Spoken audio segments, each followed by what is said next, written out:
श्रावण मास महात्म्य का 24वां अध्याय।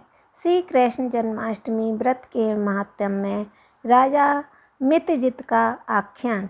ईश्वर बोले, हे ब्रह्मपुत्र, पूर्व कल्प में दैत्यों के भार से अत्यंत पीड़ित हुई पृथ्वी बहुत व्याकुल तथा दीन होकर ब्रह्मा जी की शरण में गई। उसके मुख से वृतांत सुनकर ब्रह्मा जी ने देवताओं के साथ क्षीर सागर में विष्णु के पास जाकर स्तुतियों के द्वारा उनको प्रसन्न किया। तब नारायण श्री हरि सभी दिशाओं में प्रकट हुए और ब्रह्मा जी के मुख से संपूर्ण वृतांत सुनकर बोले, हे देवताओं, आप लोग डरें नहीं।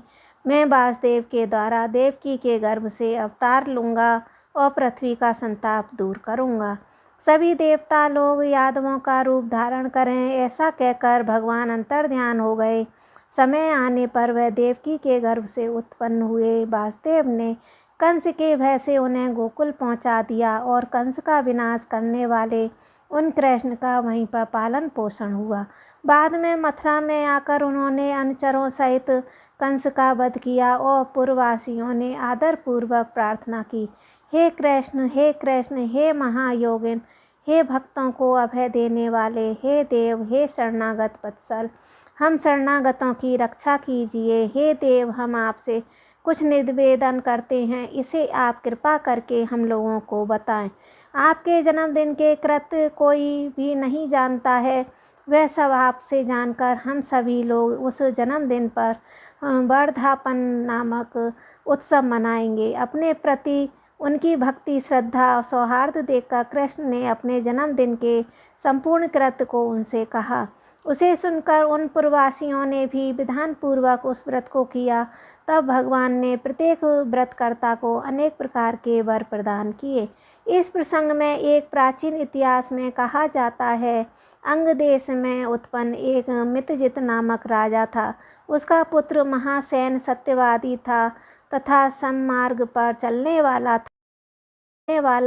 वह राजा अपनी प्रजा को आनंदित करता हुआ उनका विधिवत पालन करता था। इस प्रकार रहते हुए उस राजा का अकस्मात देवयोग में पाखंडियों के द्वारा बहुत काल पर्यंत साहचर्य हो गया और उनके संसर्ग से वह राजा अधर्मपरायण हो गया।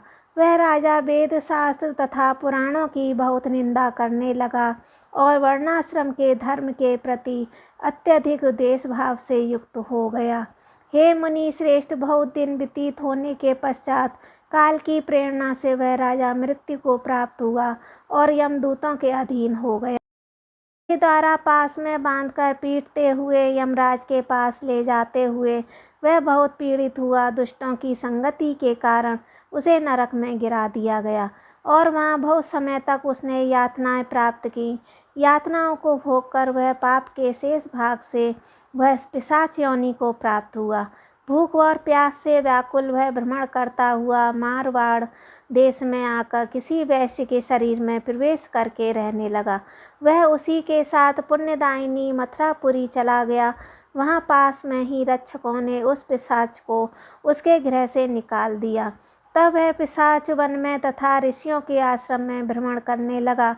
किसी समय देवयोग से श्री कृष्ण जन्माष्टमी के दिन व्रत करने वाले मुनियों द्वारा द्विजों के द्वारा महापूजा और नाम संकीर्तन आदि के साथ रात्रि जागरण किया जा रहा था। वहाँ पहुंचकर उसने विधिवत सब कुछ देखा और श्री कृष्ण की कथा का श्रवण किया, जिससे वह उसी क्षण पाप रहित और पवित्र और निर्मल मन वाला हो गया।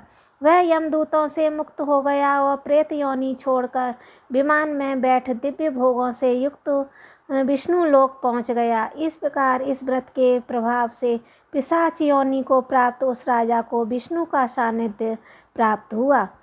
तत्वदर्शी मुनियों ने पुराणों में इस शाश्वत और सार्वलौकिक व्रत का पूर्ण रूप से वर्णन किया है। सभी कामनाओं को पूर्ण करने वाले इस व्रत को करके मनुष्य सभी वांछित फल प्राप्त करता है। इस प्रकार जो कृष्ण जन्माष्टमी के दिन इस व्रत को करता है वो कामनाओं को प्राप्त करता है। हे ब्रह्मपुत्र, वहाँ वैकुंठ के 1,00,000 वर्ष तक देव विमान में आसीन होकर नाना विधि सुखों का उपभोग करके अवशिष्ट पुण्य के कारण इस लोक में आकर सभी ऐश्वर्यों से समृद्ध तथा सभी अशुभों से रहित होकर महाराजाओं के कुल में उत्पन्न होता है। वह कामदेव के समान स्वरूप वाला होता है। जिस स्थान पर कृष्ण जन्मोत्सव की उत्सव विधि लिखी हो तथा सभी सौंदर्य से युक्त श्री कृष्ण जन्म सामग्री किसी दूसरे को अर्पित की गई हो तथा उत्सव पूर्वक अनुष्ठित व्रतों से विश्व स्रष्टा श्री कृष्ण की पूजा की जाती हो, वहाँ शत्रुओं का भय कभी नहीं होता। उस स्थान पर में एक व्यक्ति की इच्छा करने मात्र से वृष्टि करता है और प्राकृतिक आपदाओं से भी कोई भय नहीं होता। जिस घर में कोई देवकी पुत्र श्री कृष्ण के चरित्र की पूजा करता है वह सब घर में समृद्ध रहता है और वहाँ भूत प्रेत आदि बाधाओं का भय नहीं होता है। जो मनुष्य किसी के साथ में भी शांत होकर इस व्रतोत्सव का वर्णन करता है और दर्शन करता है वह भी पाप से मुक्त होकर श्री हरि के धाम जाता है। इस प्रकार से श्रावण मास महात्म्य की 24वां जन्माष्टमी व्रत कथन पूर्ण हुआ। ओम नमो भगवते वासुदेवाय।